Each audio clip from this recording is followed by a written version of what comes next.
Vietnam படகு விபத்தில் 15 இந்தியர்கள் பலியாகி இருக்கிறார்கள் என்கிற அதிர்ச்சி செய்தி வெளியாகி இருக்கிறது. உதவி எண்களும் அறிவிக்கப்பட்டிருக்கு. அவங்களுடைய குடும்பத்தார் தொடர்பு கொள்ளணும் அப்படின்னா அதுக்கான உதவி எண்களும் அறிவிக்கப்பட்டிருக்கு. நீங்கள் டிவி ஸ்க்ரீனில் பார்ப்பீங்க. 3 உதவி எண்கள் அறிவிக்கப்பட்டிருக்கு அப்படிங்கிறத பார்க்குறோம். அந்த உதவி எண்களை தொடர்பு கொள்ளலாம். தொடர்பு கொண்டு உங்களுடைய குடும்பத்தார், உங்களுடைய உறவினர்கள் அந்த வியட்நாம் படகு விபத்தில் அந்த படகுல பயணிச்சிருந்தாங்க அப்படின்னா அவங்களுடைய நிலை என்ன அப்படிங்கிறத நீங்கள் தெரிஞ்சுக்கலாம். இந்த விபத்து பெரும் சோகத்தை ஏற்படுத்தி இருக்கக்கூடிய சூழலில், அதிர்ச்சியை ஏற்படுத்தி இருக்கக்கூடிய சூழலில் இந்த விபத்துக்கான காரணம் என்ன, அது தொடர்பான விசாரணை எல்லாம் ஒரு பக்கம் போயிட்டு இருக்கும்போது இதில் அதிர்ச்சி தரக்கூடிய செய்தி என்னென்னா அதில் 15 பேர் இந்தியர்கள் இறந்தவர்கள் அப்படிங்கிற செய்தி தான் மிகுந்த அதிர்ச்சியும் வேதனையும் கொடுக்கக்கூடியதாக இருக்குது. உதவி எண்களும் அறிவிக்கப்பட்டிருக்கு. அதை நீங்கள் டிவி ஸ்க்ரீன்லேயும் தொடர்ந்து பார்த்துட்டு இருக்கிறீங்க. அடுத்தடுத்த தகவல்களும் நமக்கு ஒவ்வொன்றா கிடைக்கப்பட்டுக்கிட்டே இருக்குது அப்படிங்கிறதையும் நாம் பார்க்குறோம்.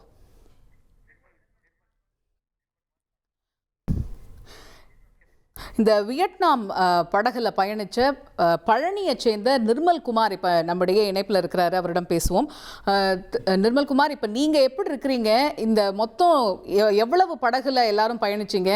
இந்தியர்கள் எவ்வளோ? அதில் உங்கள் கூட நீங்கள் மட்டும்தான் உங்கள் குடும்பத்துலேருந்து போனீங்களா, இல்லை ஃப்ரெண்ட்ஸாக சேர்ந்து போனீங்களா? மொத்தம் 105 பேர் வந்திருந்தோம். அதுல வந்து 39 பேர் ஒரு போட்ல போகும்போது அந்த போட் மட்டும் அங்க பயணிச்ச போட்டு கவுந்துருச்சு. என் ஃப்ரெண்டு முருகப்பூர்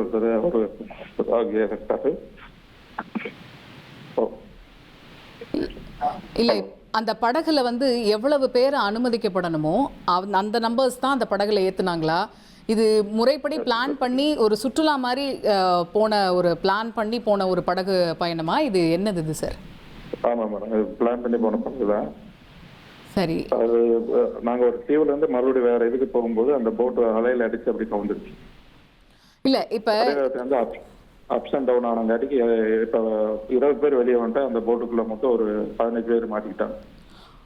இப்ப நீங்க இந்த படகுல எவ்வளவு நேரம் சார் பயணிச்சிருப்பீங்க? எங்க போறதுக்காக இந்த படகு பயணத்துல நீங்க ஈடுபட்டீங்க? அது பூல இருந்து ஒரு தீவுல இருந்து இன்னொரு தீவுக்கு போறதுக்கு லஞ்சுக்கு போறதுக்காக பயணிச்சோம். ஸ்டார்ட் பண்ண ஒரு 3 மினிட்ஸ்ல வந்து படகு வந்துருச்சு.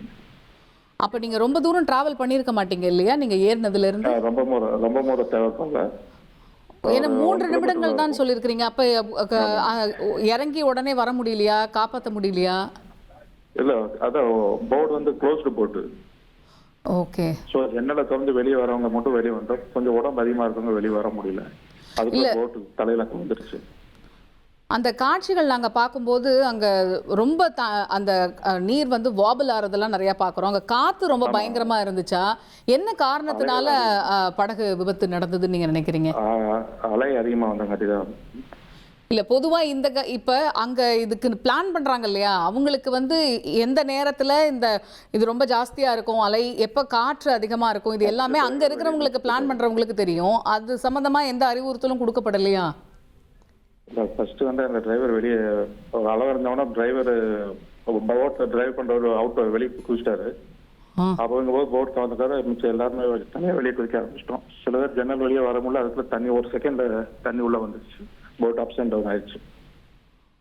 நாங்களும் எவ்வளோ ட்ரை பண்ணோம். அதுக்குள்ள அவங்களும் ரிஸ்க் வந்து பக்கத்துல இருந்த போட்ஸ்லாம் வந்துட்டாங்க.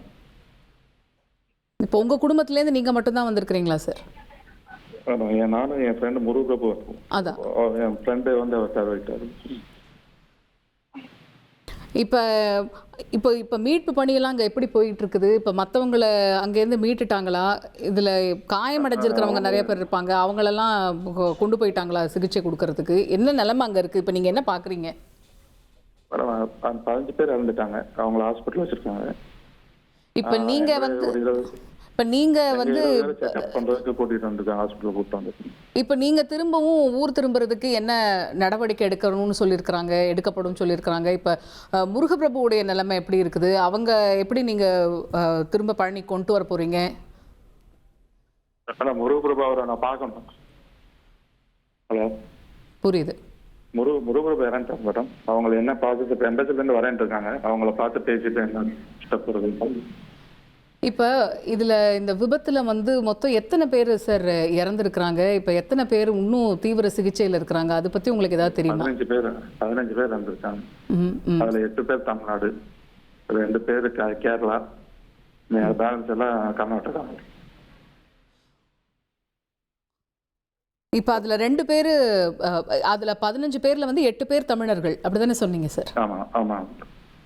இப்போ நீங்கள் வந்து முருகப்பிரபுவை பார்க்கணும் அப்படிங்கிறதுக்கு கூட்டிகிட்டு போகிறேன்னு சொல்லியிருக்கிறாங்களா அங்கே இருக்கிற அதிகாரிகளோ இல்லை இந்த மீட்பில் ஈடுபடுறவங்களோ? என்ன சொல்கிறாங்க? உங்களால் பார்க்க முடியுமா இல்லை என்ன அதுக்கு? பார்த்துட்டு ஹாஸ்பிட்டலில் இது பண்ணிவிட்டு அது எங்களை வேறு ஹாஸ்பிட்டல் கூட்டிகிட்டு வந்துட்டாங்க எங்களை செக்அப் பண்ணுறதுக்கு.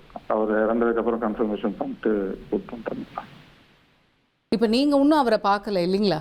இப்போ நீங்கள் அவரை பார்க்கணுன்னா மருத்துவமனைக்கு போகணும். ஆமாம். இல்லை இப்போ அது என்ன ப்ராசஸ், எம்பசி ப்ராசஸ் இருக்காமா, அதெல்லாம் என்ன எங்களுக்கு அப்டேட் பண்ணலை. அதுக்கு நான் கேட்டுட்டு இருந்தேன்னா எங்களுக்கு அப்டேட் பண்ணலை. இப்போ உங்கள் கூட இருக்கிறாங்கல்ல அவங்க எல்லாரும் வந்து எத்தனை பேர் தமிழர்கள் இருக்கிறாங்க? இப்போ யார் யாரெல்லாம் மீட்டு கூட்டிகிட்டு வந்தாங்களோ? மீட்டு கூட்டிட்டு வந்து 20 பேருமே தமிழர்கள் தான். இப்போ அவங்க எல்லாரும் அவங்களுடைய உறவினர்களோ இல்லை யாருமே வந்து எதுவும் அவங்களுக்கு எந்த பாதிப்பும் இல்லை இல்லையா? இல்லை, அவங்களாம் அவங்க ஃபேமிலி கம்யூனிகேட் பண்ணிட்டாங்க. இப்போ அடுத்து இப்போ முருகப்பிரபு நீங்கள் எப்போ பார்க்க முடியும்னு சொல்லியிருக்கிறாங்க சார்? இல்லை, இன்னும் சரியான எக்ஸாக்ட் டீட்டெயில் கொடுக்கல. பட் நாங்கள் கேட்டுட்டு இருக்கோம் பார்க்கணும்னு. இப்போ உங்களுக்கு எல்லாத்தையும் ஒரு ஹாஸ்பிட்டல் வச்சுருக்காங்க. இப்போ உங்களுக்கு ஏதாவது சிகிச்சை அளிக்கப்படுதா? இப்போ உங்களுக்கு ஏதாவது உடலில் காயமோ இல்லை ஏதாவது இருக்குதா? ஆமாம், அதுக்கு தான் இப்போ கூட்டிகிட்டு வந்துருக்காங்க. அங்கே 20 பேர் கூட்டிகிட்டு வந்துருக்காங்க, செக் பண்ணிட்டு இருக்காங்க. இப்போ பொதுவாக நீங்கள் இந்த மாதிரி ஃபர்ஸ்ட் டைம் வியட்நாம் போகிறீங்களா சார், இல்லைன்னா இதுக்கு முன்னாடி போயிருக்கிறீங்களா? இதுக்கு முன்னாடி போயிருக்கோம். இது வந்து ஒரு ட்ரிப்பில் வந்தோம். இதுக்கு முன்னாடி தனித்தனியாக பயணிச்சிருக்கிறீங்களா நீங்களும் முருகப்பிரபு, இல்லை ஒன்றா தான் பயணிச்சிருக்கிறீங்களா இப்போ வியட்நாமுக்கு? தனித்தனியாக தான் பயணிச்சிருக்கோம். இதுதான் முதல் வாட்டி 2 பேரும் பயணிச்சிருக்கிறீங்க இல்லையா? வியட்நாமுக்கு மொத்தம் எப்போ நீங்கள் வந்து வியட்நாம் வந்தீங்க? வந்து எவ்வளவு நாள் ஆச்சு? இது எத்தனாவது நாள் பயணம் சார்? இன்னைக்கு லாஸ்ட் டேட்டு. நாளைக்கு மார்னிங் செக் அவுட் பண்ணாங்க. வந்து 4 days ஆச்சு. இது யார் சார் ஏற்பாடு செஞ்சாங்க? இந்த நீங்கள் இந்த ட்ரிப்புக்கு எப்படி பிளான் பண்ணீங்க? யார் ஏற்பாடு செஞ்சதுன்னு? ஒரு மொபைல் கம்பெனி பிளான் பண்ணாங்க. அதில் வந்தோம். வந்த இடத்துல இப்படி ஆயிடுச்சு. இதுக்கு முன்னாடி நீங்கள் இது போன்ற ட்ரிப் போகும்போது இதே கம்பெனியோடைய பிளானிங்கில் தான் வந்திருக்கிறீங்களோ? இதே நிறைய பேர் இருக்கும் மேடம். அதெல்லாம் ஒன்றும் ப்ராப்ளம் இல்லை. இது வந்து இந்த போட்டுனால வந்தது தான். இதில் ஸ்பானிஷ் 38 பேர் தான் இது பண்ணோம். பட் 20 பேர் வெளியே வந்துட்டோம். பேலன்ஸ் இந்த 15 பேர் வந்துட்டாங்க. நன்றி சார். இந்த நிலைமையிலையும் எங்களோட அங்கே எப்படி இருக்குது சூழல் அப்படின்னு நீங்கள் பகிர்ந்துக்கிட்டீங்க. மிக்க நன்றி. உங்களுடைய இழப்புக்கு எங்களுடைய ஆழ்ந்த இரங்கல். நீங்களும் சீக்கிரமாக இந்த இழப்பிலேருந்து மீண்டு வரணும் அப்படின்னு நாங்கள் பிரார்த்திச்சுக்கிறோம். நன்றி. நிச்சயமா சார், நிச்சயமா. நன்றி சார். முதல் முறையாக வியட்நாமுக்கு சுற்றுலா சென்றோம் அப்படின்னு உயிர் தப்பியவர் சொல்லியிருக்கிறாரு. அவங்க எந்த ட்ரிப் அட்வைசர்ஸ் கீழே பிளான் பண்ணி இது வராங்களோ அவங்களோட நிறைய இடங்களுக்கு பயணிச்சிருக்கிறோம். இது அவங்க தரப்பில் எதுவும் இல்லை, ஆனால் இது கடல் அலை ரொம்ப ஜாஸ்தியாக இருந்தது நாங்கள் பயணித்த அந்த நேரத்தில் அப்படின்ட்டு இருக்கிறாங்க.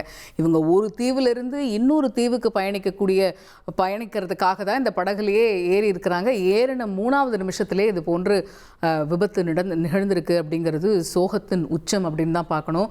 இப்போ இவர் கூட இருக்கிறவங்க அப்படின்னு பார்த்தா வந்து அதில் 8 பேர் தமிழர்கள், 2 பேர் வெளிமாநிலத்தவர்கள், கேரளாவை சேர்ந்தவங்க, இன்னும் சிலரும் மற்ற மாநிலங்களை சேர்ந்தவங்கன்னு சொல்கிறாங்க.